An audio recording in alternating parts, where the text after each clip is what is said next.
আসসালামু আলাইকুম রহমতুল্লাহি ওবরকাতু। বন্ধুরা কেমন আছেন? আশা করি ভালো আছেন। আবারও আপনাদের জন্য নতুন একটা গল্প নিয়ে হাজির হলাম। আমরা প্রত্যেকেই জানি যে ৳২,০০,০০০ দামে কেনা গাড়িতে আমরা কখনোই পেট্রোলের পরিবর্তে ডিজেল কিংবা কেরোসিন দিয়ে চালাই না। কারণ এতে গাড়ির ইঞ্জিন ডাউন হবে বা ইঞ্জিনটা খারাপ হয়ে যেতে পারে এই ভয়ে।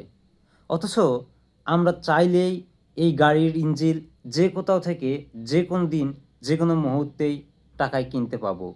অথচ আমরা হলাম মানুষ, সৃষ্টির শ্রেষ্ঠ জীব, আল্লাহর বড় নিয়ামত।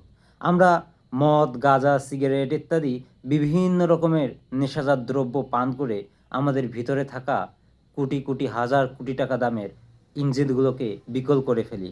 অথচ আমরা একবারও ভাবি না যে এই গাড়ির মতো আমরা কখনোই চাইলেও আমাদের এই ভিতরে থাকা ইঞ্জিনগুলো আমরা আমাদের জীবনের সমস্ত অর্থ সম্পদকে একত্রিত করে কোথাও থেকে একটা ইঞ্জিন কিনতে পাবো না।